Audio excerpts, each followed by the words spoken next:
The courthouse smelled like old paper and broken promises. Naomi Bennett sat in the hard wooden chair, her hands folded in her lap, trying to keep them from shaking. She watched Derek sign the final divorce papers with the same hand that had once slipped a wedding ring on her finger 5 years ago. He didn't look at her. Not once. "It's better this way," he had said 6 months earlier, standing in their kitchen with his arms crossed. "I want children, Naomi. A family. You can't give me that." She had stared at him, unable to process the words coming from his mouth. They had been trying for 3 years. 3 years of tests, appointments, hope, and heartbreak. She thought they were in it together. She was wrong. "The doctor said we need to keep trying," she had whispered, her voice breaking. "It takes time." "No." Derek's voice was cold, final. "Your doctor said you're infertile. I saw the reports. I can't waste more years on this. I'm 35, Naomi. I need to move on." She remembered how her knees had buckled. How she gripped the counter to stay standing. "What are you saying?" "I'm filing for divorce. I've already talked to a lawyer." He turned toward the door, then paused. "Amber is pregnant. She's giving me what you never could." Amber. His colleague from work. The woman who always smiled too brightly at company parties. The woman who had posted pictures with Derek on social media that Naomi had convinced herself meant nothing. The woman who was now carrying his child while Naomi's womb remained empty. The memory crashed over her like a wave as the judge's voice pulled her back to the present. "The divorce is finalized. You're both free to go." Free. What a strange word. Naomi didn't feel free. She felt like she was drowning. Derek stood up, straightening his tie. Amber was waiting outside the courtroom, Naomi knew. She'd seen her in the hallway, one hand resting on her pregnant belly like a prize. 5 months along, glowing with the kind of joy that should have been Naomi's. Derek's mother had been there too, shooting Naomi looks of pure disdain. "My son deserves better," she had hissed when Derek was out of earshot. "You're broken. Defective. He's doing the right thing." Naomi had said nothing. What was there to say? The medical reports apparently confirmed it. She was infertile. Useless. Unable to fulfill the one thing her husband wanted most. She gathered her purse and stood on shaky legs. The lawyer she'd barely been able to afford gave her a sympathetic look. "Are you all right, Mrs. Bennett?" "I mean Miss Bennett now." "I'm fine," she lied. She had become very good at lying lately. She walked out of the courthouse into the bright afternoon sun. It felt wrong that the day could be so beautiful when her entire world had ended. She saw Derek across the parking lot, his arm around Amber's shoulders, whispering something in her ear that made her laugh. His mother stood beside them, beaming at Amber like she was already the daughter she never had. None of them looked her way. Naomi got into her old car, the one Derek hadn't fought for in the divorce because it was too unreliable. She sat there for a long moment, hands on the steering wheel, staring at nothing. Then the tears came. Not gentle tears, but the kind that tore through her chest and made her gasp for air. She had given Derek everything. She'd supported him through graduate school, working 2 jobs so he could focus on his studies. She'd moved across the country when he got his dream job, leaving behind her friends and family. She'd put her own career plans on hold. And for what? To be thrown away the moment she couldn't perform her biological function? Her phone buzzed. A message from her sister, Rachel. How did it go? Naomi couldn't respond. Instead, she started the car and drove. She didn't know where she was going at first, just away. Away from the courthouse, away from Derek, away from the life that had crumbled around her. She ended up at the small apartment she'd been renting for the past 6 months. It was tiny, barely furnished, nothing like the beautiful house she and Derek had shared. The house he now lived in with Amber, preparing a nursery for the baby that would never be Naomi's. Inside, she collapsed on the couch and let herself cry until there were no tears left. The sun set outside her window, painting the room in shades of orange and purple. She thought about the future, about what came next. How did you rebuild a life when the foundation had been completely destroyed? Her phone rang. Rachel again. This time, Naomi answered. "It's done," she said, her voice hoarse from crying. "It's officially over." "Oh, Naomi." Rachel's voice was thick with emotion. "I'm so sorry. Do you want me to come over? I can be there in an hour." "No. I need to be alone." "Okay. But I'm here if you need me. Anytime." They said goodbye, and Naomi sat in the gathering darkness, thinking about everything she'd lost. Her marriage. Her husband.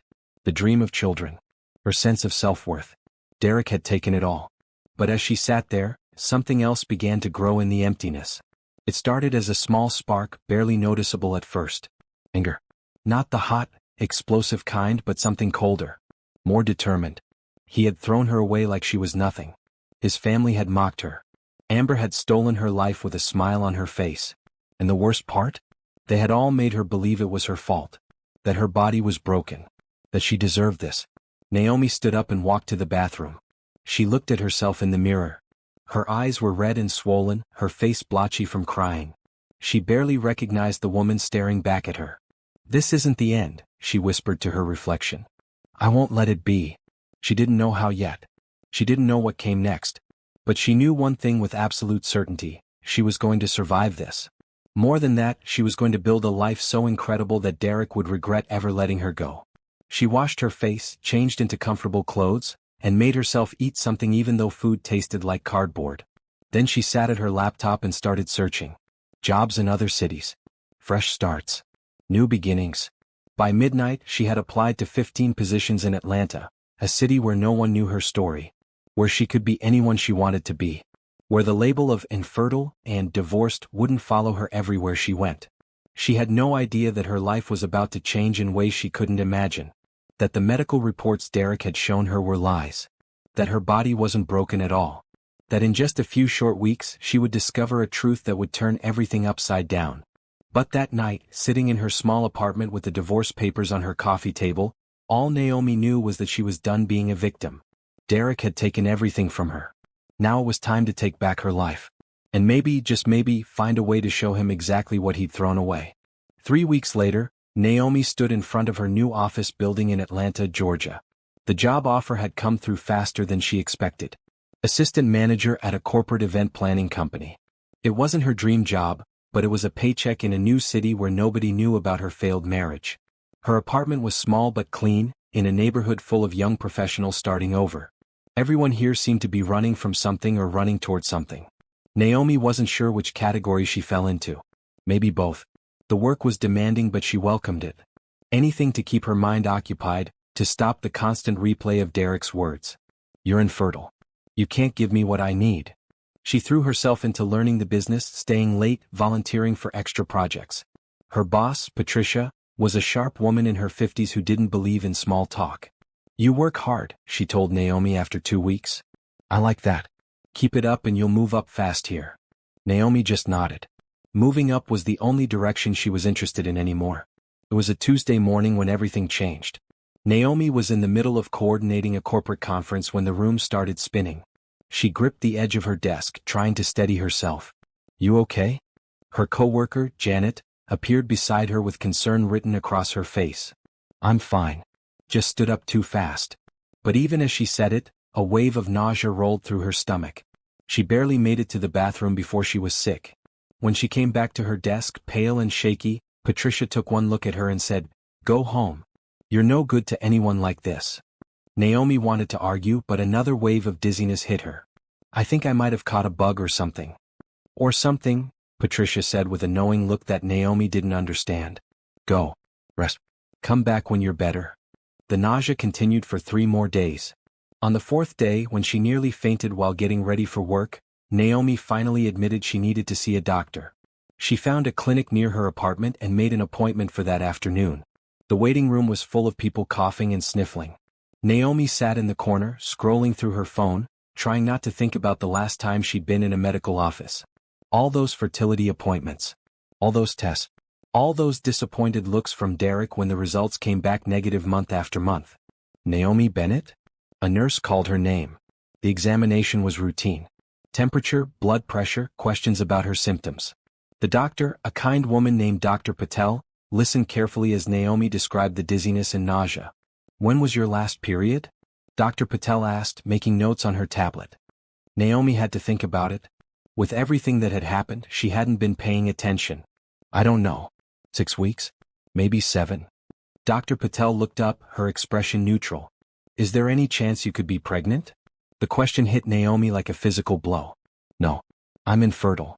I can't have children." "Have you been sexually active in the last 2 months?" Naomi's mind went to that one night about 8 weeks ago, right before she left for Atlanta. She'd gone out with Rachel, trying to feel normal again. She'd met a man at the bar. He was kind, funny, made her laugh for the first time in months. His name was Isaiah. They'd spent the night together. She'd never called him back, too ashamed of using someone to make herself feel wanted for a few hours. Once, she whispered. But it doesn't matter. I can't get pregnant. Dr. Patel set down her tablet. Who told you that you're infertile? My ex-husband. He showed me the medical reports. Did you see your own doctor for these tests? Did you discuss the results with your physician? Naomi opened her mouth to say yes, then stopped. Derek had always been the one to handle the medical appointments, to talk to the doctors, to receive the test results. He said it was easier since his schedule was more flexible. She'd been so grateful for his help, never questioning it. No. Not directly. Derek handled all of that. Dr. Patel's expression shifted, something that looked like anger flashing across her face before she controlled it. I'd like to run some tests. Would that be all right? Naomi nodded, unable to speak. A terrible suspicion was beginning to form in her mind, one so awful she couldn't let herself believe it. The blood test took 5 minutes. The waiting felt like 5 hours. Naomi sat on the examination table, her hands clenched together, her mind racing through every conversation she'd ever had with Derek about their fertility struggles. When Dr. Patel came back, she had another woman with her. This is Dr. Monroe, our OBGYN. I asked her to look at your results. Naomi's heart was pounding so hard she could hear it in her ears. What's wrong? Dr. Monroe smiled. Nothing is wrong. Naomi, you're pregnant. About 7 to 8 weeks along based on your hormone levels. The room tilted. That's not possible. It's very possible. In fact, I'd like to do an ultrasound right now if you're willing. Your hormone levels are quite high, which could indicate multiple pregnancies. Naomi couldn't process the words. Multiple?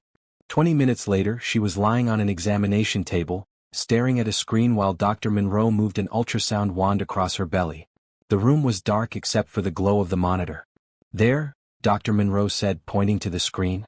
See those 2 sacs? You're having twins, Naomi. Twins. 2 babies. 2 lives growing inside her supposedly infertile body. I don't understand, Naomi whispered, tears streaming down her face. Derek said I couldn't have children. He had reports. Dr. Patel, who had stayed in the room, spoke gently. Naomi, there's something you need to know. We pulled your medical history from your previous doctor's office. You've never been diagnosed as infertile. Not once. All your tests came back normal. The words hung in the air like smoke. What? Your ex-husband lied to you. I don't know why, but there's no medical reason you shouldn't be able to conceive. Your reproductive system is perfectly healthy. Naomi stared at the ultrasound screen, at the 2 tiny forms floating in darkness. 2 babies. Her babies. The babies Derek said she could never have. He had lied. For how long? A year? 2 years?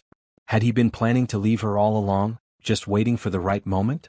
Had he been with Amber the entire time, stringing Naomi along with fake medical reports while he built a different life? The betrayal was so deep, so complete, that for a moment Naomi couldn't breathe. Are you all right?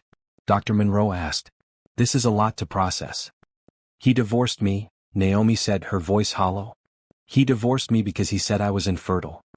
He's having a baby with another woman right now. The 2 doctors exchanged a look. Dr. Patel sat down beside the examination table and took Naomi's hand. I'm so sorry. But Naomi, listen to me. You're going to be okay. You're healthy. Your babies are healthy. What he did was cruel and wrong, but you're going to get through this. I'm having twins, Naomi said, still trying to make it real in her mind. I'm actually having twins. You are. 2 healthy babies, due in about 7 months. 7 months. In 7 months she would be a mother. Not because Derek had allowed it or because some doctor had declared her worthy, but because her body had done exactly what it was supposed to do. She looked at Dr. Patel through her tears. Can I have copies of my medical records? The real ones. Of course. I'll have them sent to you today. Naomi sat up slowly, still staring at the ultrasound picture Dr. Monroe had printed out for her. 2 tiny beans on a black and white photo. Her children. Her proof.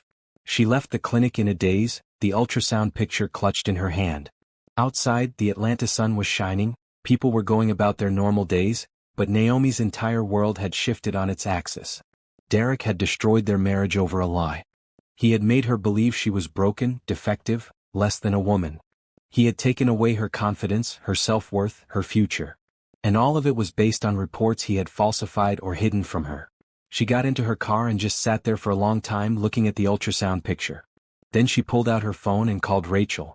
"Hey, I was just thinking about you," Rachel answered cheerfully. "I'm pregnant," Naomi said. "With twins."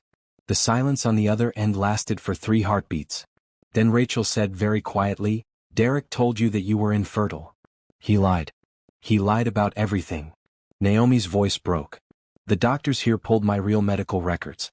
I was never infertile, Rachel. He made it all up." Rachel's response was a string of words that would have made their mother faint, ending with, "I'm going to kill him." "No," Naomi said, and she was surprised by the strength in her own voice. "I'm going to do something better. I'm going to build an amazing life. I'm going to raise these babies and show him exactly what he threw away." "You're not going to tell him?" "Why would I? He's not their father. He's nothing to me now." The words felt powerful, liberating. "These are my babies. What? He doesn't deserve to know they exist."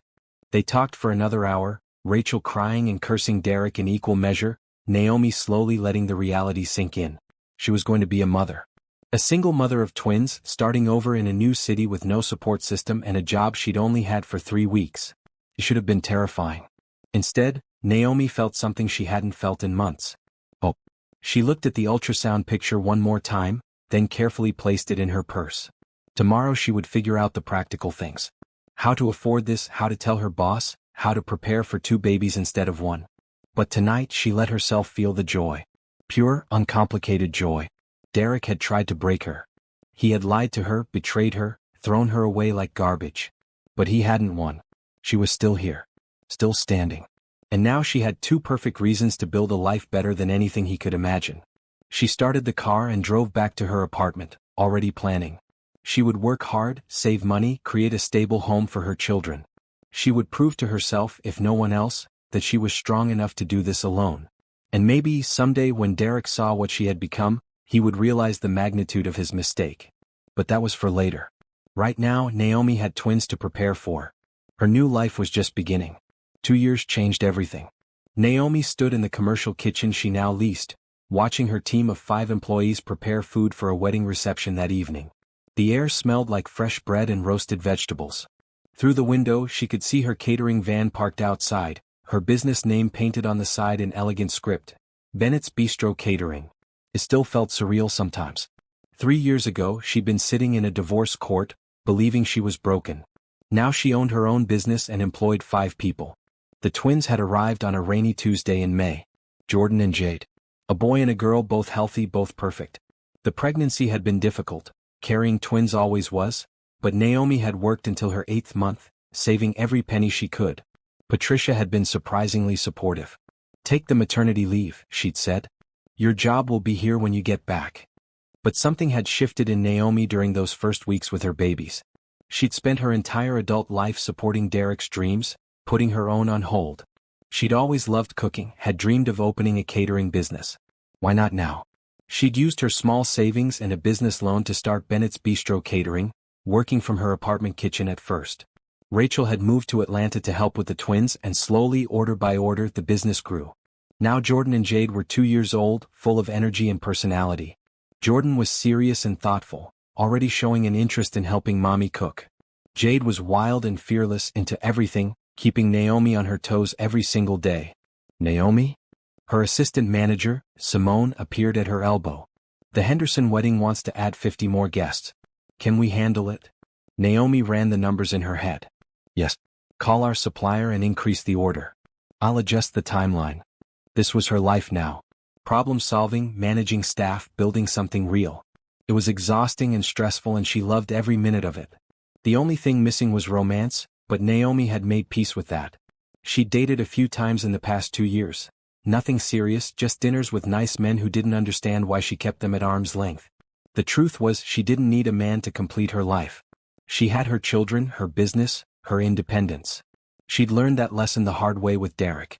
Though sometimes, late at night when the twins were asleep, she wondered if she'd ever trust anyone enough to let them in again. "Miss Bennett?"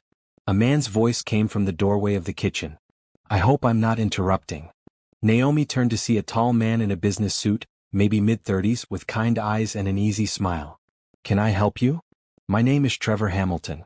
I'm with Hamilton Restaurant Group. We own 15 restaurants across Georgia and South Carolina. He extended his hand. I've been eating your food for 6 months now. You catered my sister's birthday party, and then my company's holiday event, and a charity gala I attended. Every time I'm blown away. Naomi shook his hand, professional but cautious. She'd learned to be careful with men who showed up unannounced with compliments. Thank you. We work hard to deliver quality. I can see that. I'm here because I want to discuss a business proposition. My restaurants need a reliable, high-quality catering partner for our private events. I think your company could be perfect. This was the kind of opportunity Naomi had been working toward. A steady contract with a restaurant group would provide financial stability, allow her to hire more staff, maybe even expand. But she'd also learned to be cautious. I'd need to see the specifics, she said. Volume expectations, timeline, payment terms. Trevor smiled. Of course. I wouldn't expect you to commit without details. Could we set up a meeting? Maybe lunch tomorrow to discuss the contract. I don't do lunch meetings, Naomi said automatically. It was one of her rules. Lunch meetings too often turned into men thinking they were dates. But I can meet you at your office at 2 o'clock. If Trevor was disappointed, he hid it well. My office at 2. Perfect. He handed her a business card. I look forward to it, Miss Bennett. After he left, Simone came over with raised eyebrows. Girl, did you see how that man was looking at you? He's a potential client. That's all. Wow. A fine potential client who tracked down your kitchen just to compliment your food. Naomi rolled her eyes. Focus on the Henderson wedding, please. But as she went back to work, she found herself thinking about Trevor's smile. Then she pushed the thought away. She didn't have time for complications. Her life was full enough. That evening, after closing the kitchen, Naomi picked up the twins from Rachel's apartment. Her sister had agreed to watch them during work hours in exchange for Naomi paying half her rent. It was an arrangement that worked for both of them. Mommy? Jade launched herself at Naomi's legs the moment she walked in. Hey, baby girl. Naomi scooped her up, breathing in the sweet smell of her daughter's hair. Jordan came over more quietly, wrapping his arms around her waist. We painted today, he said seriously. I made you a picture. I can't wait to see it. Rachel appeared from the kitchen looking tired. They were angels today. By which I mean they only destroyed 2 rooms instead of 3. Naomi laughed. Thank you for watching them. Always. How was work? Good. Actually really good. I might have landed a major contract. She told Rachel about Trevor's visit. Rachel's eyes lit up. That's amazing. And it doesn't hurt that he's fine, right? Rachel. What? I'm just saying, when was the last time you went on a date? I don't have time for dating. I have 2 toddlers and a business. You have 2 toddlers, a business, and no life outside of those things. Rachel's voice was gentle but firm. It's been 2 years, Naomi. Derek doesn't get to ruin relationships for you forever. This isn't about Derek.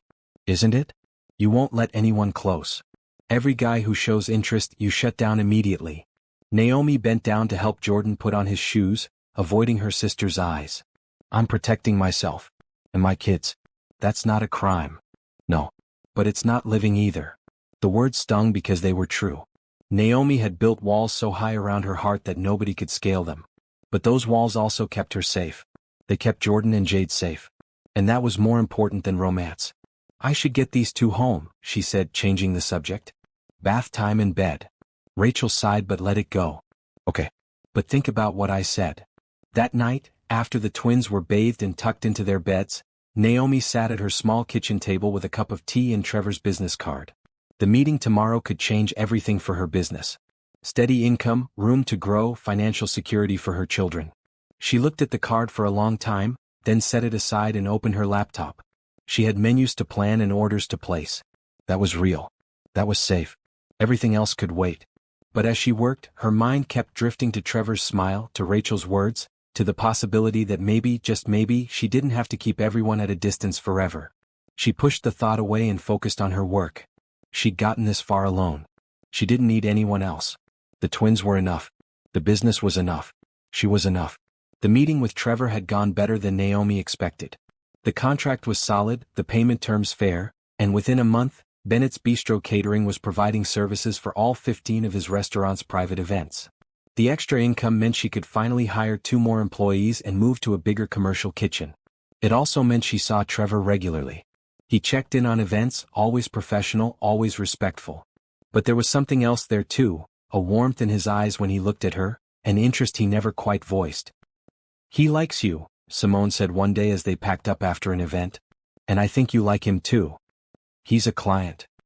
He's a man who lights up every time you walk in the room." Naomi didn't argue because she'd noticed it too. Trevor was kind, funny, successful.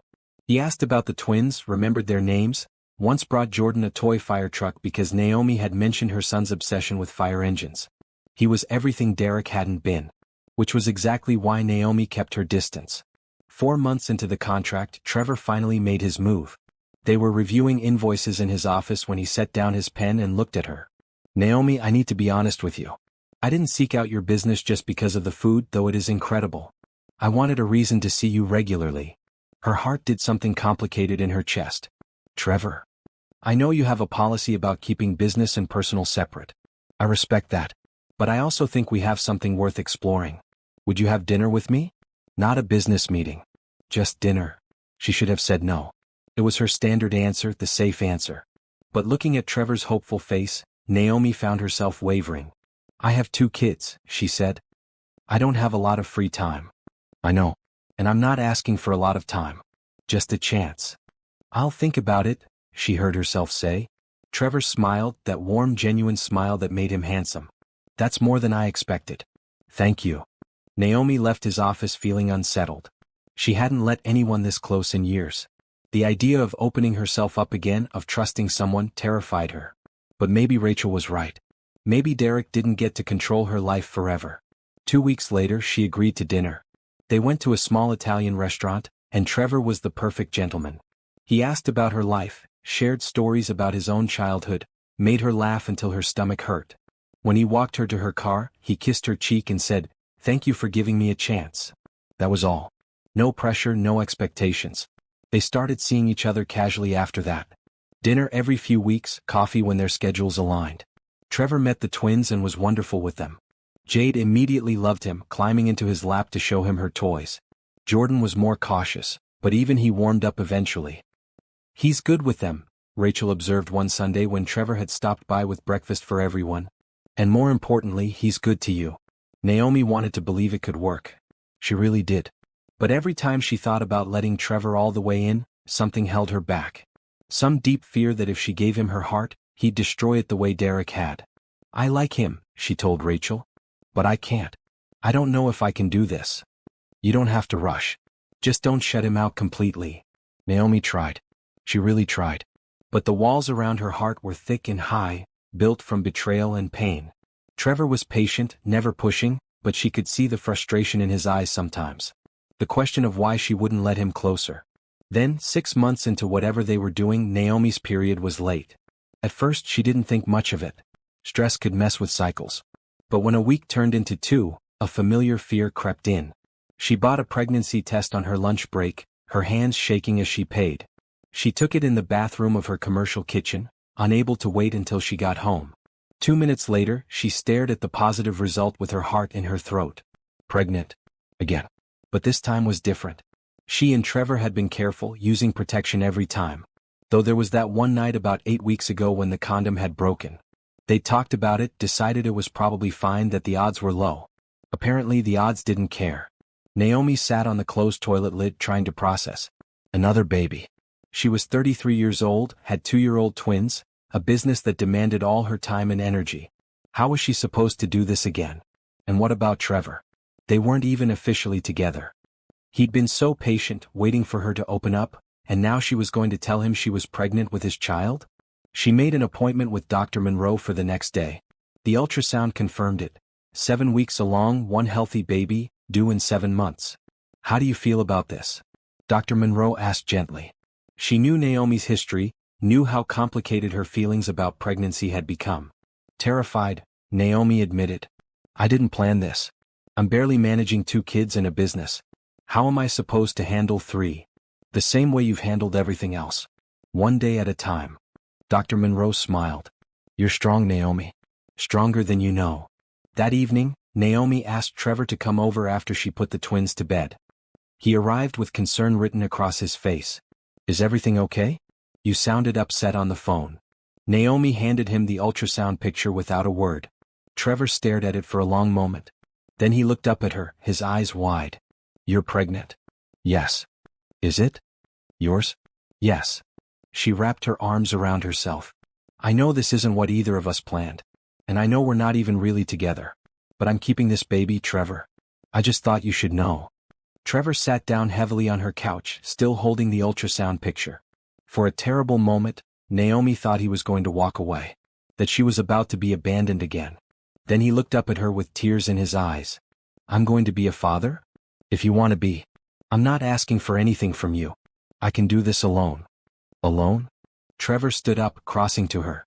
"Naomi, I've been trying to get close to you for months. You think I'm going to walk away now? When you're carrying my child? I don't know what to think." He took her hands gently. "I understand you've been hurt. I understand why you're scared. But I'm not him, Naomi. I'm not going to abandon you or this baby." She wanted to believe him. But Derek's words still echoed in her head sometimes. The lies he'd told, the promises he'd broken. "I need time," she whispered. "To figure this out. To process everything." Trevor nodded, even though she could see the disappointment in his eyes. "Okay. Take whatever time you need. But I'm here, Naomi. Whenever you're ready." Over the next few weeks, Naomi struggled with her emotions. She was happy about the baby, truly. But she was also overwhelmed and scared. And underneath it all was anger at herself for getting into this situation, for letting someone close enough to complicate her life again. Trevor checked in regularly, never pushy but always present. He brought her ginger tea when morning sickness hit. He offered to watch the twins so she could rest. He was everything she'd ever wanted in a partner. Which made her fear even more intense. "You're self-sabotaging," Rachel told her bluntly one night. "Trevor is a good man who wants to be with you, and you're pushing him away because you're scared." "I have reason to be scared." "No. You have reason to be careful. There's a difference. Trevor has shown you who he is over and over. When are you going to believe him?" Naomi didn't have an answer. All she knew was that opening her heart again felt like standing on the edge of a cliff. One wrong step and she'd fall. But as the weeks passed and her belly started to swell, as Trevor continued to show up without demanding anything in return, Naomi began to wonder if maybe, just maybe, Rachel was right. Maybe not all men were Derek. Maybe Trevor was exactly who he appeared to be. And maybe, if she was brave enough, there was a chance for something real. But that realization came with another thought. She had to face her past before she could fully embrace her future. And her past was back in her hometown, in the life she'd run away from 2 years ago. The business contract that would change everything came the following month. A corporation wanted to hire her for a year-long series of events, all in her old hometown. The money was incredible, enough to triple her business size. But going back meant facing Derek. Facing his family. Facing Amber. Naomi put her hand on her growing belly and made a decision. She wasn't running anymore. She was going back, successful and pregnant and thriving. Let Derek see what he'd thrown away. Let him see what she'd become without him. It was time to close that chapter of her life for good. The sign welcoming visitors to Millbrook, South Carolina, appeared through Naomi's windshield like a ghost from another life. She'd left this town 2 years ago broken and alone. Now she was returning in a catering van with her business name on the side, twins in car seats behind her, and a belly starting to show her third pregnancy. "Are we there, Mommy?" Jordan asked from the back. "Almost, baby. Just a few more minutes." She'd rented a house on the outskirts of town for the duration of the contract. 6 months of events for Brightwell Corporation, their biggest client yet. The money would set her business up for years to come. But more than that, Naomi needed to do this. She needed to come home and show everyone who'd written her off exactly what she'd become. The house was small but comfortable, with a yard for the twins to play in. Rachel had agreed to come stay for the first month to help with childcare. Simone was managing the Atlanta kitchen while Naomi focused on the Millbrook events. They'd been there 3 days when Naomi made her first trip into town for supplies. She'd changed in 2 years. Her hair was different, longer and styled. She'd gained confidence that showed in how she carried herself. She wore a flowing dress that didn't hide her pregnancy but didn't announce it either. The grocery store was the same one she'd shopped at for 5 years. She'd avoided it during her divorce, too embarrassed to face familiar faces. Now she walked in with her head high, the twins holding her hands. She was in the produce section when she heard it. "Oh my God. Is that Naomi Bennett?" She turned to see Melissa Crawford, Derek's cousin. The same woman who'd been at the divorce hearing, whispering with Derek's mother about how Naomi had failed as a wife. "Hello, Melissa." Melissa's eyes went wide, taking in the twins, then Naomi's belly. You have children?" "I do." Naomi kept her voice pleasant. "These are my twins, Jordan and Jade. Say hello to Miss Crawford, babies." Both twins waved shyly. But Derek said, "I mean, you couldn't?" Melissa seemed unable to form a complete sentence. Derek said a lot of things. Most of them were lies. Naomi selected an apple, examining it calmly. "How is he, by the way? Still with Amber?" No. They broke up about a year ago, after the baby was born. So Derek had his child with Amber. Naomi felt nothing about that except maybe pity for the child. "I hope the baby is healthy." "She is. A girl." But Amber left him, took the baby and moved back to Tennessee. He barely gets to see her. "That's unfortunate." Naomi put the apple in her basket. "If you'll excuse me, I have shopping to finish." She moved away, leaving Melissa staring after her. She could feel eyes on her as she continued through the store. Word would spread fast in a town like Millbrook. By tonight, everyone would know that Naomi Bennett was back, pregnant again with twins in tow. Let them talk.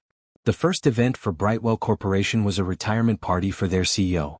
Naomi had transformed their conference room into an elegant dining space, prepared a 5-course meal that had the guests raving. She worked the room professionally, checking on guests, making sure everything was perfect. She was refilling water glasses when she felt it. That prickle on the back of her neck that meant someone was watching her. She turned and saw him. Derek. He stood near the bar, a drink in his hand, staring at her like he'd seen a ghost. He'd aged in 2 years, lines around his eyes that hadn't been there before, a weariness in his posture. He was still handsome, but the confidence that had once defined him seemed diminished. Naomi met his eyes for one long moment, then deliberately turned away and continued her work. She had nothing to say to him. But Derek apparently had something to say to her. He followed her into the kitchen between courses. "Naomi, can we talk?" She didn't stop working, directing her staff with calm efficiency. "I'm working." You have children?" Now she did look at him, and she let him see the coldness in her eyes. "I do." "But you said you couldn't?" "No, Derek. You said I couldn't. You lied to me for years, showed me fake medical reports, made me believe I was broken. Also, you could leave me for Amber without feeling guilty." He flinched. "It wasn't like that." "It was exactly like that." She turned back to her staff. "Mark, take the desserts out. Sandra, start preparing the coffee service. Naomi, please. I made mistakes. I know that now. But seeing you here with kids, are they even? I mean, who's the father?" The audacity of the question made her laugh, cold and sharp. "Not you. That's all that matters. I heard you're pregnant again. Clearly you've moved on." "I have. While you, from what I hear, are alone. Amber left you. Your child is in another state. How does it feel, Derek, to lose everything you thought was so important?" His face went red. "You don't know anything about my life. And you don't know anything about mine. Let's keep it that way." She pointed to the door. "Get out of my kitchen. You're not welcome here." Derek opened his mouth to argue, then seemed to think better of it. "We're not done talking about this." "Yes, we are. We've been done for 2 years. After he left, Naomi braced herself against the counter, taking deep breaths. Seeing him had been harder than she expected. Not because she still had feelings for him, those had died long ago. But because looking at him brought back memories of who she'd been. Weak, dependent, believing every lie he told. She wasn't that woman anymore. "You okay, boss?" Simone had driven up for the event, sensing Naomi might need support. "I'm fine. Let's finish this event." The rest of the evening went smoothly. The CEO loved everything, and Brightwell's president approached Naomi at the end to tell her they wanted to expand the contract. "We're opening a new office in Charlotte. We'd like your company to handle all the catering for the launch events." It was everything Naomi had been working toward. Expansion, growth, financial security. "I'd love to discuss the details." She left the venue feeling victorious. Derek had seen her success, her children, her obvious pregnancy. He'd seen everything he'd thrown away. But as she drove back to the rental house, Naomi realized something important. The victory felt empty. Derek's opinion of her life didn't matter anymore. She wasn't doing any of this to prove something to him. She was doing it for herself. For her children. For the future she was building. Derek was just a chapter in her story, and that chapter was closed. The real question was, what came next? The Brightwell Corporation Spring Gala was the social event of the season in Millbrook. Naomi had been planning it for 2 months, pulling in her entire team from Atlanta. It was a showcase event, the kind that could make or break a catering company's reputation. She'd chosen a black dress that hugged her 5-month pregnant belly beautifully, made her look successful and powerful. Her hair was styled in elegant curls, her makeup perfect. She looked like exactly what she was, a woman who had built herself up from nothing and was thriving.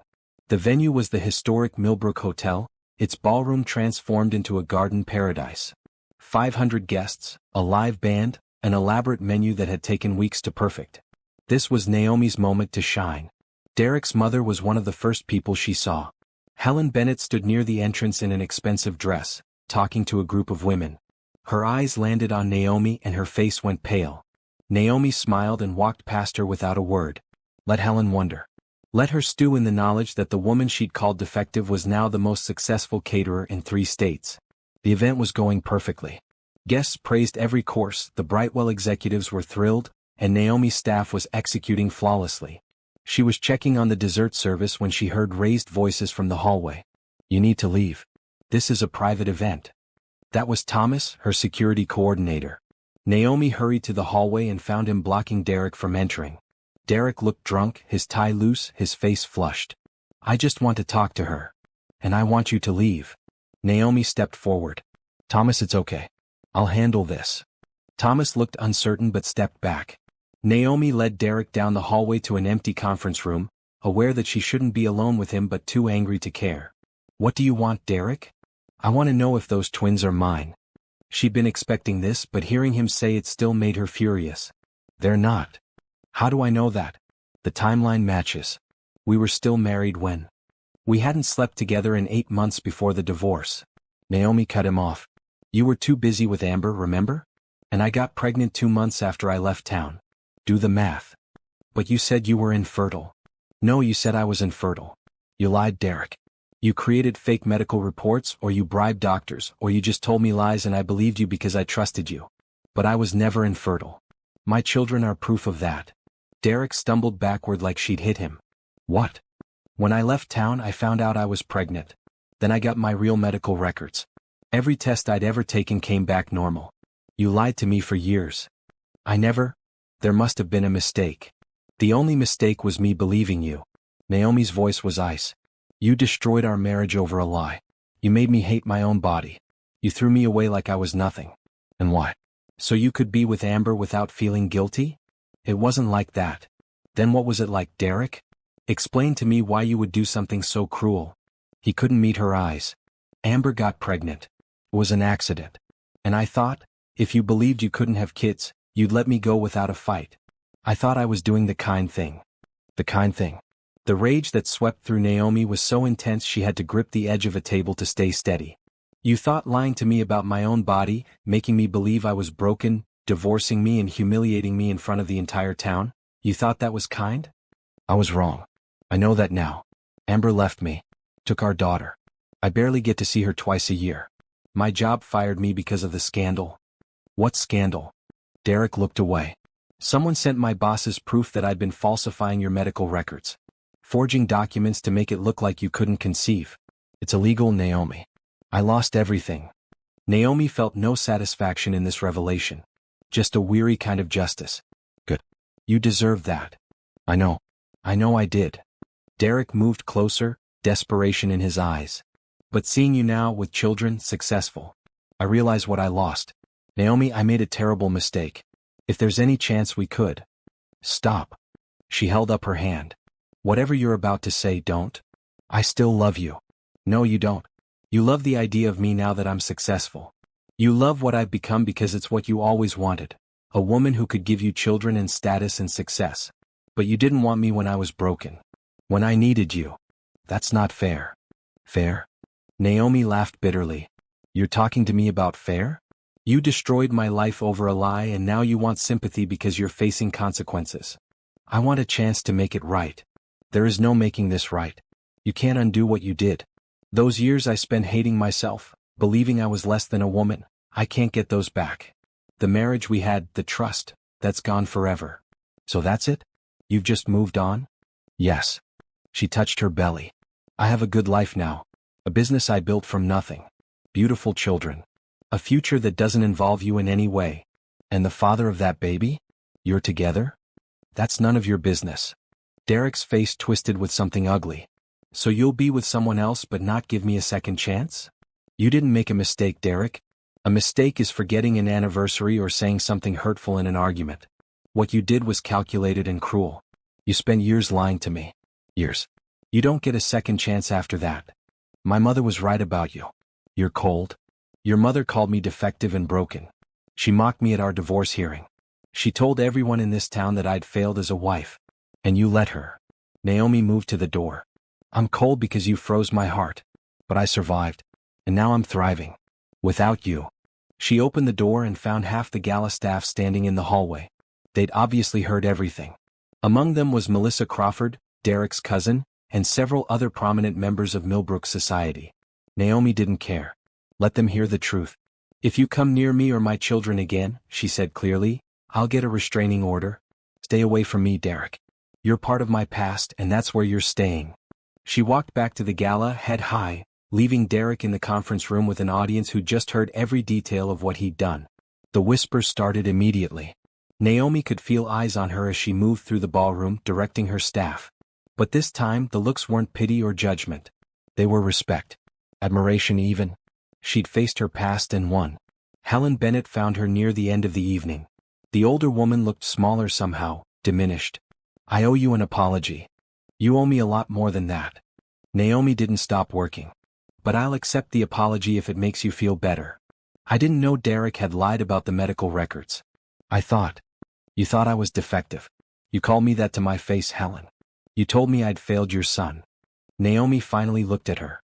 You made the worst time of my life even worse. An apology doesn't erase that. I know, but I am sorry. Truly. Then be better to the next woman your son destroys. Naomi turned away. Because we both know this isn't the first time Derek has hurt someone. She left Helen standing there and went to check on the final details of the evening. The event was a massive success. Brightwell's president approached her at the end with a smile. That was extraordinary, Naomi. We're so impressed. In fact, we'd like to discuss making Bennett's Bistro Catering our exclusive caterer for all our events in 3 states. It was more than she dreamed of. The kind of contract that would set her up for life. I'd be honored to discuss it. She left the gala that night feeling lighter than she had in years. She'd faced Derek and his family. She'd told her truth in front of everyone. And instead of destroying her reputation, it had somehow enhanced it. People respected strength. They respected someone who could survive betrayal and come out stronger. Trevor called as she was driving home. How did it go? Derek showed up drunk and tried to say he wanted me back. What? Trevor's voice was sharp with concern. Are you okay? I'm fine. Better than fine, actually. I told him exactly what I thought of him in front of half of Millbrook society. It felt freeing. I wish I'd been there. I needed to do this alone. But even as she said it, Naomi realized something. She didn't have to do everything alone anymore. Trevor, when I get back to Atlanta, can we talk? Really talk. About us. About us. About the future. About what I want. She touched her belly. I'm ready to stop running from the possibility of being happy. She could hear the smile in his voice. I'll be waiting. Naomi hung up and looked at the lights of Millbrook fading in her rearview mirror. She'd come back to face her past. Now it was time to embrace her future. Whatever that looked like. The scandal spread through Millbrook like wildfire. Within a week, everyone knew that Derek had falsified medical documents, lied to his wife for years, and destroyed his marriage over his own infidelity. The sympathetic looks people had given him when Naomi left town turned to disgust. Naomi heard the updates through Rachel, who'd stayed in touch with a few people from their old church. Derek had lost his position at the engineering firm months ago when someone, nobody knew who, sent his employers proof of the document forgery. Now he was working at a hardware store, barely making enough to cover child support payments to Amber in Tennessee. His mother, Helen, had become a pariah in her social circle. The women who'd once praised her for standing by her son now whispered about how she'd helped cover up his lies.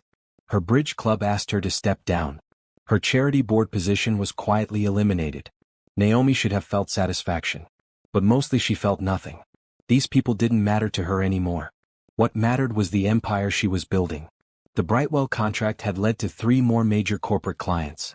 Bennett's Bistro Catering now operated in 5 states with a staff of 30. She'd had to hire a business manager just to keep up with the growth. The rental house lease was ending and Naomi had made a decision. She was moving back to Atlanta. Millbrook had never really been home, just the place where she'd been broken. Atlanta was where she'd rebuilt herself, where her real life existed. She was packing up the twins' room when there was a knock at the door. Through the window she saw Amber. Naomi's first instinct was to not answer. But curiosity won out. She opened the door but didn't invite Amber inside. "Can I help you?" Amber looked terrible. Her hair was limp, dark circles under her eyes, her clothes wrinkled. Nothing like the glowing pregnant woman Naomi had seen at the courthouse 2 years ago. "I heard you were back in town. I need to talk to you. I don't think we have anything to say to each other. Please." Amber's voice broke. "I made a mistake. A huge mistake. And I'm paying for it." Against her better judgment, Naomi stepped onto the porch, closing the door behind her so the twins wouldn't hear. "What do you want, Amber?" "Derek is drowning financially. He barely pays child support. My daughter deserves better than this. I thought, maybe if you talked to him, if you helped him understand how to rebuild his life." Naomi stared at her in disbelief. "You want me to help Derek? The man who destroyed my life. I know what he did was wrong. But you've moved on. You have children, a successful business. You're thriving. Derek is barely surviving." "Good." The word was cold. "He should suffer. He earned it. His daughter is suffering too. She barely knows her father because he can't afford to visit." "That's not my problem." Naomi cut her off. "You slept with a married man, Amber. You got pregnant and helped destroy a marriage. Did you think there wouldn't be consequences?" Amber's face crumpled. "I thought he loved me. He said his marriage was already over, that you and he were just waiting for the right time to divorce. I didn't know about the lies until it all came out. And when you found out? I left him, took our daughter and moved away. But now I'm struggling too and I thought maybe you'd be willing to help because you're successful and kind and..." "Kind?" Naomi laughed harshly. "I'm not kind, Amber. I'm a survivor. And survivors don't help the people who tried to destroy them. So you're just going to let his daughter suffer?" "I'm not letting anything happen.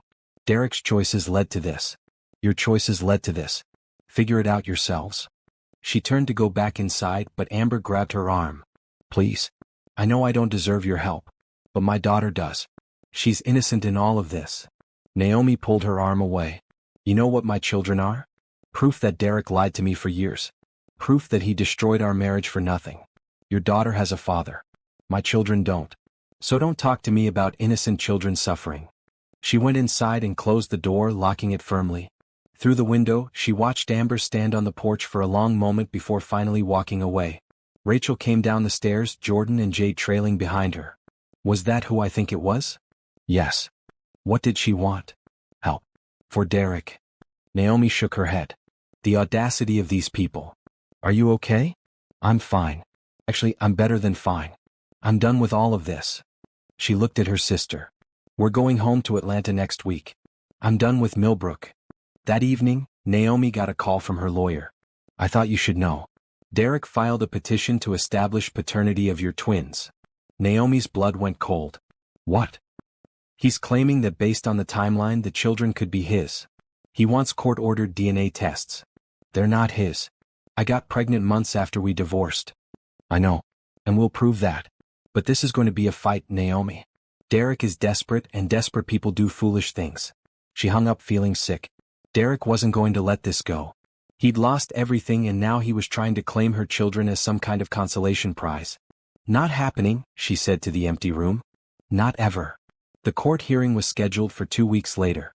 Trevor flew in to be there with her, even though she'd told him it wasn't necessary. "You shouldn't have to face this alone," he'd said simply. The courtroom was smaller than the one where her divorce had been finalized. Derek was there with a cheap lawyer, looking haggard and defeated. Naomi sat beside her attorney, Trevor on her other side, and felt nothing but contempt. Derek's lawyer made his case. "My client believes these children were conceived during the marriage. He deserves to know if they're his biological children." Naomi's lawyer stood smoothly.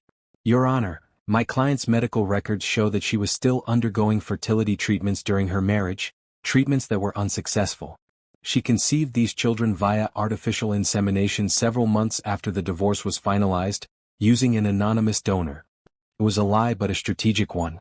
They discussed this approach. Claiming donor conception meant Derek had no parental rights even if the timeline was questionable. Derek jumped to his feet. That's not true. She's lying. The judge banged her gavel. Mr. Bennett, sit down.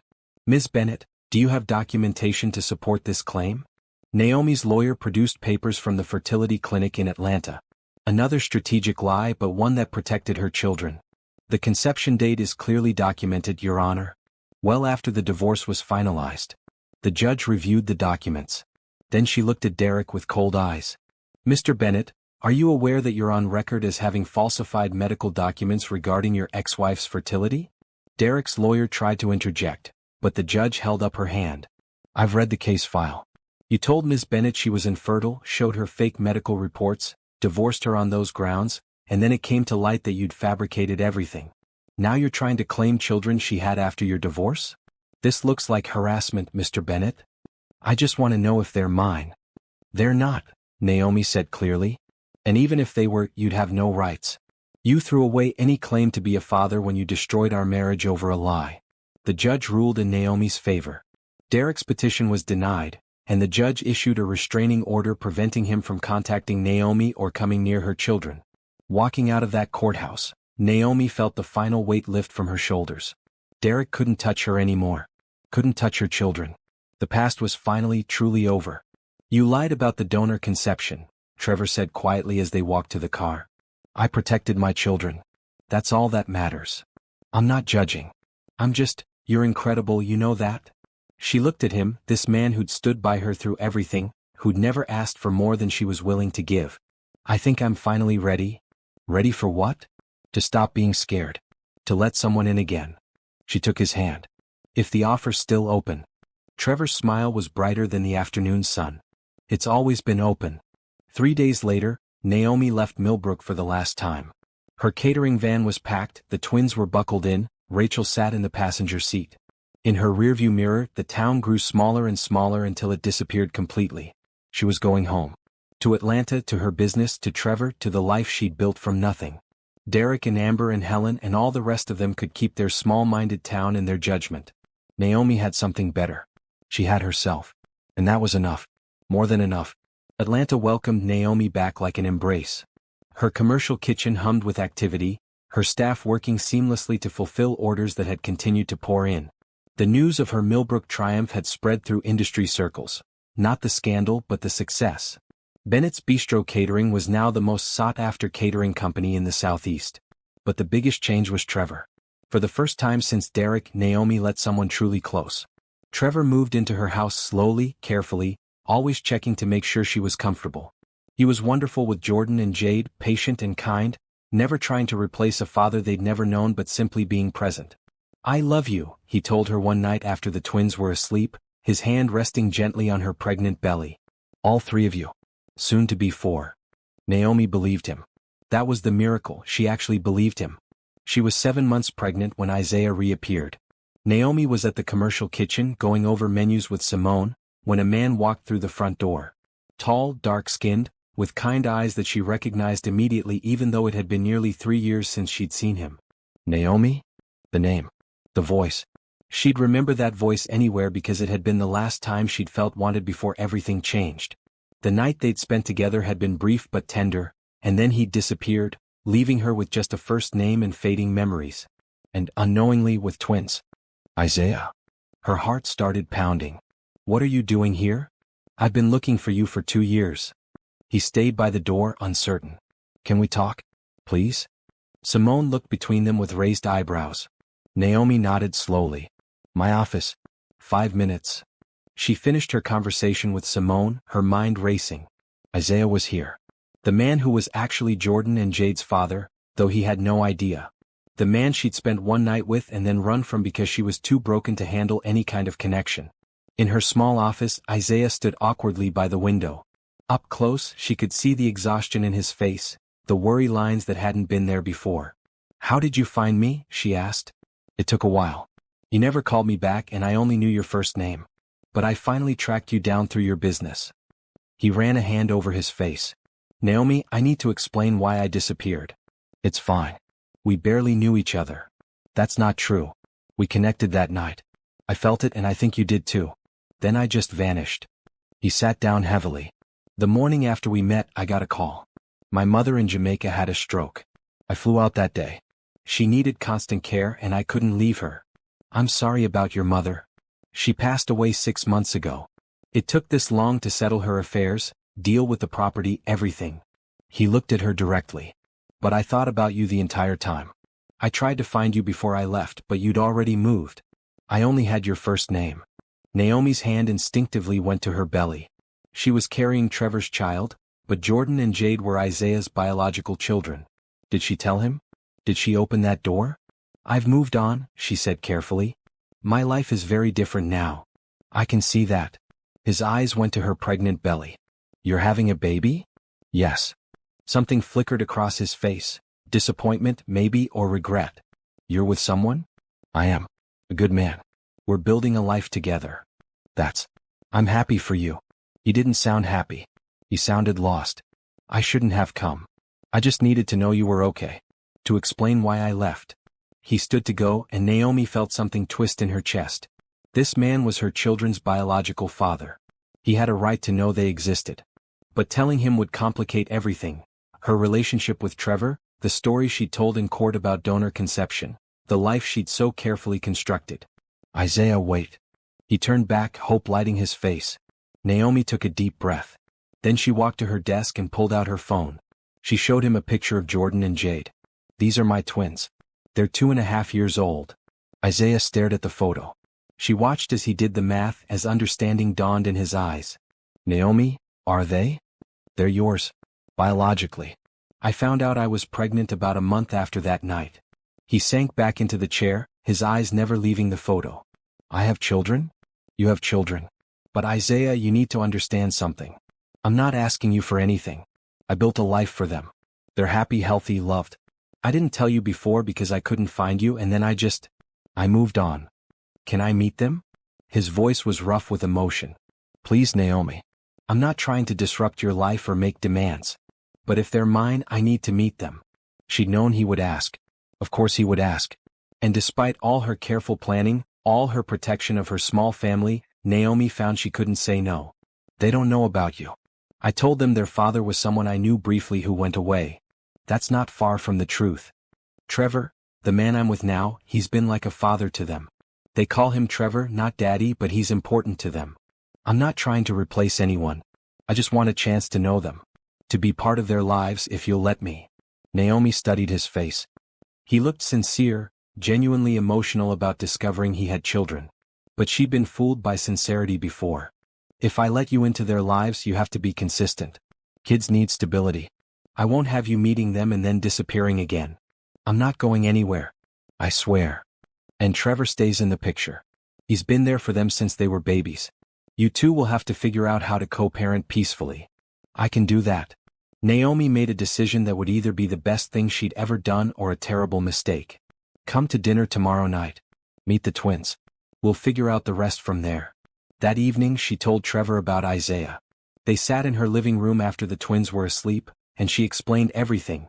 The one-night stand when she was broken and desperate to feel anything other than pain, finding out about the pregnancy, never being able to find Isaiah again. He's their biological father, she finished. And he wants to be part of their lives. Trevor was quiet for a long moment. How do you feel about that? Terrified. But also, he has a right to know his children. I can't deny him that. And you're sure you can trust him? I don't know. But I have to try. For Jordan and Jade's sake. Trevor took her hand. Okay. Then we'll figure this out together. I'm not going anywhere, Naomi. You need to know that. Even with this complication? Even with this.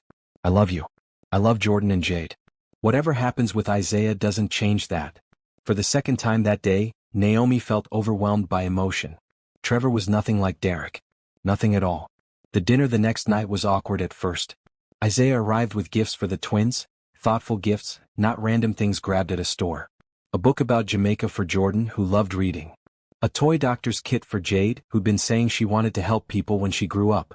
The twins were shy initially, hiding behind Trevor's legs. But Isaiah was patient, sitting on the floor and letting them come to him in their own time. By the end of the evening, Jade was showing him her drawings and Jordan was telling him about his favorite dinosaurs.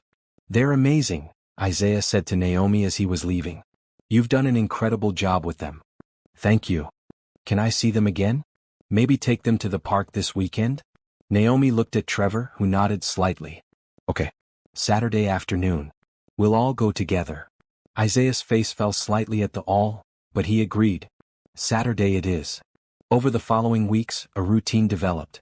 Isaiah visited twice a week, always with Trevor present. The twins grew comfortable with him, though they didn't fully understand who he was yet. That conversation would come later when they were older. The interesting thing was watching Trevor and Isaiah together. There was some tension at first, two men circling around the same children trying to figure out their roles. But gradually they found a rhythm. Trevor was the daily presence, the one who did bedtime and breakfast and bath time. Isaiah was the special visitor, the one who brought new experiences and different perspectives. "This is weird, right?" Rachel said one day watching all three adults play with the twins at the park. "You've got two men who both love your kids, both want to be in your life." "It's weird," Naomi agreed. "But it's working." "And you're sure Trevor isn't bothered by Isaiah?" "He says he's not. And I believe him. Trevor is secure enough to know he's important to the twins, that Isaiah being in the picture doesn't diminish that." Rachel shook her head in wonder. "You've come a long way from the woman who left Millbrook 2 years ago." Naomi touched her pregnant belly, watching her two men and her two children play together in the sandbox. "Yeah, I guess I have. Life was complicated. But it was also full and rich and so much better than anything she'd had with Derek. She'd built this family from scratch, piece by piece, and it was hers. All of it was hers. And nobody could take it away." The baby came 3 weeks early on a warm September evening. Trevor drove Naomi to the hospital while Rachel stayed with the twins, and Isaiah met them there within an hour. It should have been strange having both men in the waiting room, but somehow it felt right. Joy Marie Bennett entered the world at 7:43 p.m., weighing 7 pounds exactly. She had Trevor's eyes and Naomi's nose and a full head of dark hair. She was perfect. "She's beautiful," Trevor whispered, holding his daughter for the first time with tears streaming down his face. "She's so beautiful." Isaiah had hung back, giving them space, but Naomi called him over. "Come meet your stepdaughter." He looked uncertain about the title but came anyway, peering down at the tiny bundle in Trevor's arms. "Congratulations. Both of you." They were still in the hospital 2 days later when Derek showed up.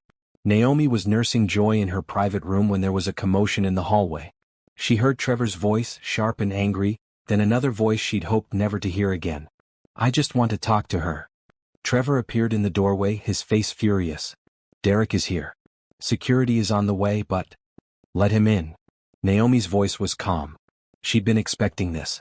Millbrook wasn't far away and news traveled fast. "Naomi. It's okay. Let him say whatever he came to say. Then he can leave."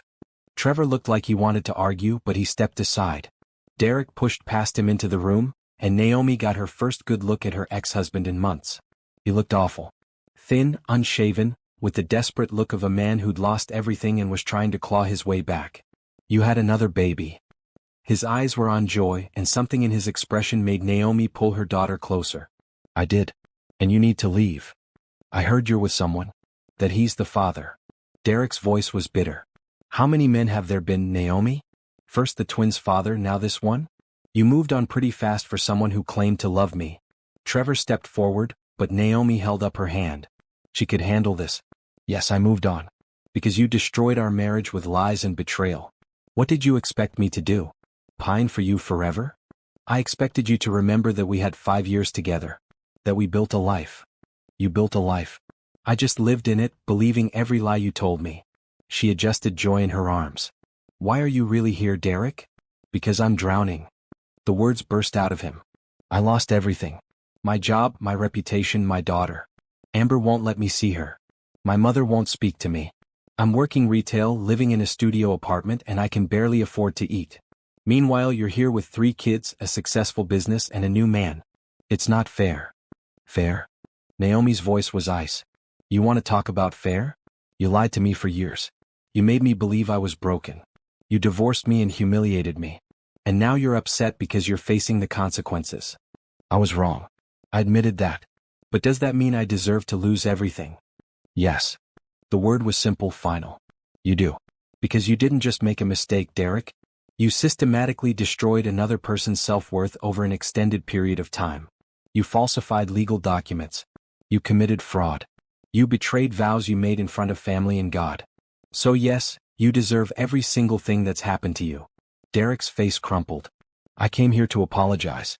To ask if there was any way we could. No. Naomi cut him off. There is no way. There is no us. There never will be again. I don't hate you anymore, Derek. I don't feel anything for you at all. You're just a man I used to know who taught me what I don't want in my life. So you're just going to let me suffer? I'm not letting you do anything. Your suffering is a consequence of your own choices. She looked at him steadily. I could have been vindictive. I could have come after you legally for what you did. But I didn't because revenge isn't worth my energy. I have a life to build, children to raise, a future to create. You're not part of any of that. You're really not going to help me? Why would I? What did you ever do to deserve my help? He had no answer. Security arrived then, two large men who escorted Derek out despite his protests. Naomi listened to his voice fade down the hallway, then looked at Trevor. I'm sorry you had to see that. Don't apologize. Trevor sat on the edge of her bed carefully. You were amazing. Strong. I'm proud of you. I meant what I said. He doesn't affect me anymore. I know. That's what makes it so powerful. Over the next few days in the hospital, Naomi had time to think about her life. About the journey from that broken woman in divorce court to the mother of 3 in a hospital bed, surrounded by people who loved her. Isaiah visited every day, bringing the twins to meet their new sister. Jordan was fascinated, wanting to know everything about babies. Jade was less interested, more concerned that the baby was taking up mommy's attention. You're not being replaced, Naomi told her daughter, pulling her close. Mommy has enough love for all of you. Promise? I promise, baby girl. Trevor's parents came to meet Joy, warm and welcoming to Naomi in a way that Derek's family never had been. They brought gifts, offered to help, treated the twins like their own grandchildren even though they weren't biologically related. This was family, Naomi realized. Not blood, not obligation, but choice. These people chose to be in her life and she chose to let them in. Rachel stayed at the hospital most days, helping with the twins when Isaiah had to work. You've built something incredible, she told Naomi one afternoon. A family on your own terms. Not completely on my own. No. But you were willing to do it alone if you had to. That's what makes it incredible. Naomi looked at her sleeping daughter, at her sister, at the life she'd created from the ashes of her divorce. Rachel was right. This was incredible. Not perfect, life never was, but real and full in hers. The day she was released from the hospital, Trevor drove her home with Joy in a car seat beside her. Isaiah brought the twins separately, giving Trevor and Naomi time alone with their new daughter. Are you happy? Trevor asked as they pulled into the driveway. Yes, completely. And you're sure about us? About this relationship? Naomi looked at him, this man who'd been patient when she needed patience, strong when she needed strength, present when she needed presence. He'd never demanded anything she wasn't ready to give. He'd never made her feel like she owed him something for his love. I'm sure. Trevor, you've been everything I needed when I didn't even know what I needed. You've loved my children like they were your own. You've supported my business, my dreams, my healing. Yes, I'm sure about us. He smiled, that bright, genuine smile that had drawn her to him in the first place. Good. Because I'm planning to stick around for a very long time. Inside the house, Jordan and Jade waited with Isaiah, who decorated the living room with welcome home banners. The twins rushed to Naomi, careful of the baby, telling her all about their day. This was her family. Complicated, unconventional, but completely hers. Trevor, her partner. Isaiah, her children's father and friend. Jordan, Jade, and Joy, her beautiful children. Rachel, her steadfast sister. And herself, the woman who'd survived betrayal and built something beautiful from the ruins. Derek had no place in this picture. She'd finally truly let him go. Not with anger or bitterness, but with the simple understanding that he was irrelevant to her future. She'd chosen herself, her children, her life. And that choice had led her here to this moment, surrounded by love. Welcome home, Mommy, Jordan said seriously, holding her hand. Thank you, baby. It's good to be home. And it was. This house, this life, this family, it was home in a way nothing had ever been before. Because she'd built it with her own hands, her own strength, her own refusal to stay broken. Derek had thought he'd destroyed her. But all he'd done was force her to rebuild herself stronger. And Naomi had rebuilt herself into someone extraordinary. 1 year later, Naomi stood in front of a crowd of 200 people, her hand resting on her slightly rounded belly, a microphone in her other hand. The ballroom was filled with business owners, local politicians, and media, all here for the grand opening of Bennett's Bistro Catering's flagship restaurant. 5 years ago, she began, her voice steady and strong, I was told I would never have children. I was told I was broken. I lost my marriage, my home, and very nearly lost myself. Her future was here, in this backyard, surrounded by people who chose to love her and whom she chose to love back. You okay? Rachel appeared beside her, joy still in her arms. I'm perfect. Naomi took her youngest daughter, breathing in that sweet baby smell. Everything is perfect. You deserve this. You know that, right? You deserve all of this happiness. I do know. Finally. That was the real victory, not the business success or the loving husband or the beautiful children. The real victory was believing she deserved good things. Believing she was worthy of love and respect and happiness. Derek had taken that belief away. She built it back brick by brick, day by day. And now it was unshakable. Trevor came over, slipping his arm around both of them. What are we looking at? Everything, Naomi said simply. Everything that matters. 6 months later, their fourth child was born. A boy this time healthy and loud and demanding.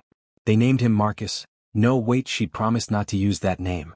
They named him Cameron Trevor Bennett. Jordan and Jade were protective older siblings.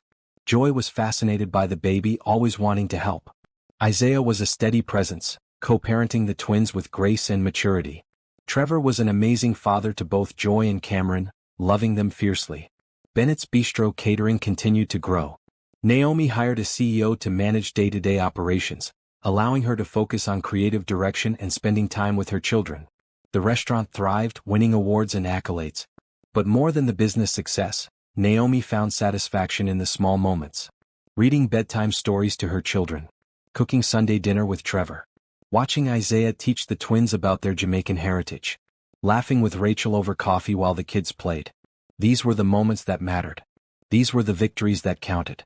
5 years after her divorce, Naomi received an email. It was from Melissa Crawford, Derek's cousin. I thought you should know. Derek moved to another state. He's trying to rebuild his life. I hope you found peace too. Naomi read the email once, then deleted it without responding. Derek's life wasn't her concern anymore. Whether he rebuilt or fell apart made no difference to her. She had peace. She had love. She had purpose. She had built a life that was entirely her own, free from lies and manipulation and false promises. That night, she stood in her kitchen while dinner cooked, watching her family through the window. Trevor was playing soccer with the older kids. Isaiah had stopped by and was holding Cameron, telling him stories even though the baby couldn't understand yet. Rachel was setting the table for the family dinner they shared every Sunday. This was her empire. Not built with money or power or revenge, but with love and determination and an absolute refusal to stay broken. Derek had tried to destroy her. Instead, he'd given her the opportunity to become something greater than she'd ever imagined. And for that, in a strange way, she was grateful. Not grateful for the pain or the betrayal, but grateful for the strength she'd discovered in herself. The resilience. The absolute certainty that she could survive anything. Dinner's ready, she called out the window. Her family came inside, loud and chaotic and beautiful. They gathered around the table, this family she built from scratch, this family that loved her not because they had to but because they chose to. Let's go around and say what we're grateful for, Trevor suggested. It was their Sunday tradition. Jordan said he was grateful for his dinosaur books. Jade said she was grateful for ice cream. Joy, barely able to talk, said, Mama? Isaiah said he was grateful for second chances. Rachel said she was grateful for family. When it was Naomi's turn, she looked around the table at all these faces, all these people who made her life complete. I'm grateful for new beginnings, she said, and for the strength to start over when everything falls apart. Trevor squeezed her hand under the table. To new beginnings. To new beginnings, everyone echoed. And that's exactly what Naomi had found. Not an ending but a beginning. A chance to write her own story, to define her own worth, to build a life that was authentically hers. Derek had been wrong about so many things. But he'd been most wrong about this. Naomi Bennett was not broken. She was not defective. She was not less than. She was extraordinary. She was strong. She was enough. And she always had been.